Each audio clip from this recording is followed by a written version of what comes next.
안녕하세요. 10월 13일 매일의 묵상에 오신 성도님들을 환영합니다. 오늘의 주님이 주시는 말씀은 에스겔서 31장 7절에서 11절의 말씀입니다. 7절에서 11절의 말씀 제가 봉독하여 올리도록 하겠습니다.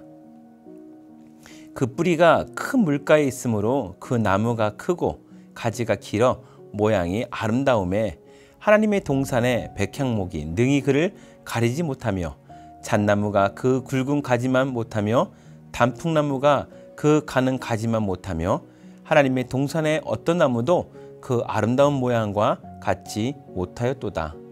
내가 그 가지를 많게 하여 모양이 아름답게 하였더니 하나님의 동산 에덴에 있는 모든 나무가 다 시기하였느니라. 그러므로 주 여호와께서 이같이 말씀하셨느니라.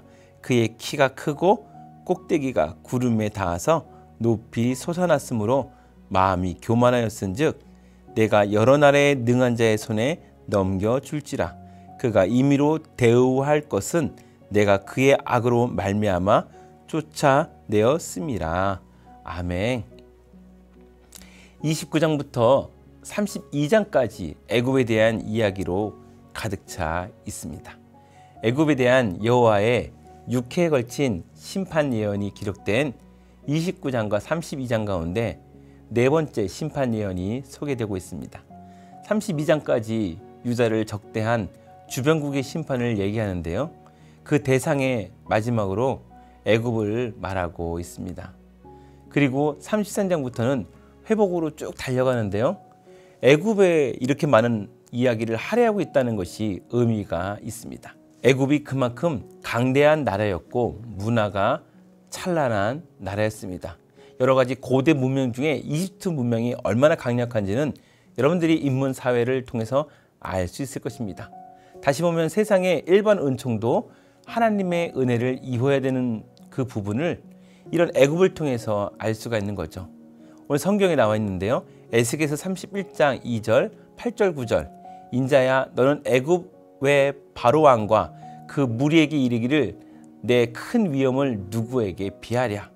하나님의 동산의 백향목이 능히 그를 가리지 못하며 잣나무가 그 굵은 가지만 못하며 단풍나무가 그 가는 가지만 못하며 하나님의 동산의 어떤 나무도 그 아름다운 모양과 같지 못하였도다. 내가 그 가지를 많게 하여 모양이 아름답게 하였더니 하나님의 동산 에덴에 있는 모든 나무가 다 시기하였느니라. 여러분 한번 생각해 보십시오. 천국에는 에덴 동산에는 정말 모든 것들이 이 땅보다 다 좋을 거라고 우리는 생각하고 있습니다. 그런데 어떻게 하나님의 동산의 백향목과 애굽의 백향목을 비교할 수 있겠습니까?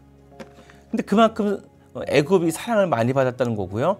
애굽의 문화가 발전되었다는 것입니다. 에스겔은 29장 32장이라는 이 방대한 분량을 할애하여 애굽의 죄가 무엇이고 그렇게 발전에도 불구하고 애굽의 죄가 무엇이고 그들이 어떻게 멸망할 것인지를 상세하게 기록하고 있습니다. 그 이유는 그래서 애굽에게 너희들이 기대면 안 돼라는 거예요. 이 같은 내용을 통해 바벨론 포로된 선민 공동체는 더 이상의 애굽이 자신들이 구원할 수 없다는 사실을 깨닫게 됩니다. 그것을 깨달으라고 에스겔이 이렇게 방대한 양을 하는 거죠.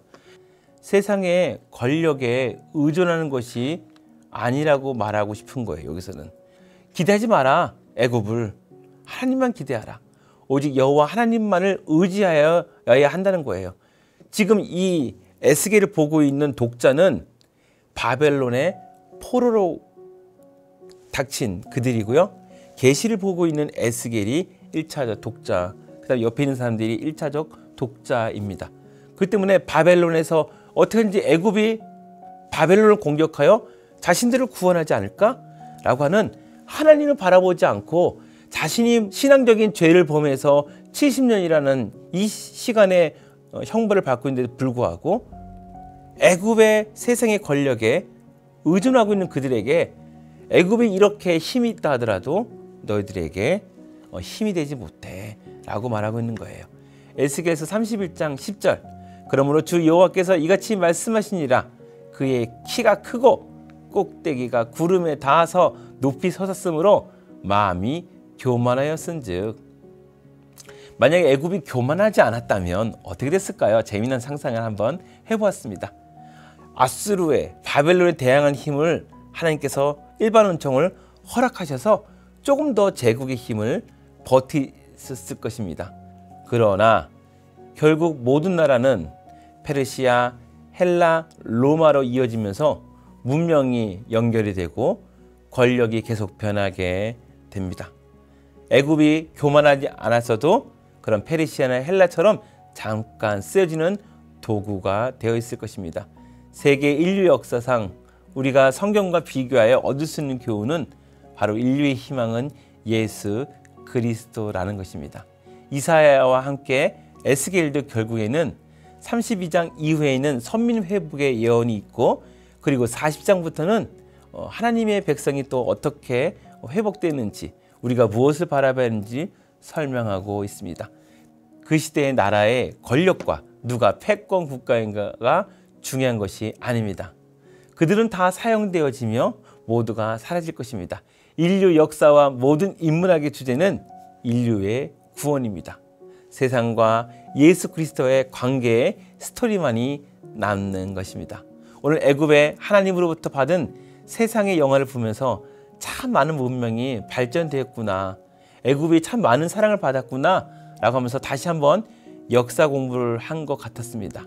그리고 더 나아가서 직접적인 구원의 만남이 없고는 하나님의 백성이 되지 않고는 결국에는 세상의 권력 가운데 교만하여지고, 애굽이 그랬었죠. 하나님으로부터 성과 악의 막대기로만 사용되어짐을 우리는 다시 한번 알 수 있었습니다. 오늘 들었던 말씀을 가지고 여러분들에게 질문을 드리고자 합니다. 성도님들께서는 때로는 세상의 문명이 하나님의 문명보다 더 멋있어 보이지는 않았는지요? 거꾸로 얘기해서 세상의 재미가 교회의 재미보다 더 있어 보이지 않은지, 교회에서 하는 모든 것들은 약간 좀 촌스러운데 세상 것들은 더 세련돼 보이지는 않았는지, 그리고 교회가 무슨 힘이 있겠어? 세상에서 내가 권력을 잡아야지, 그리고 세상을 변화시켜야지, 이런 생각을 혹시 하진 않으셨는지요?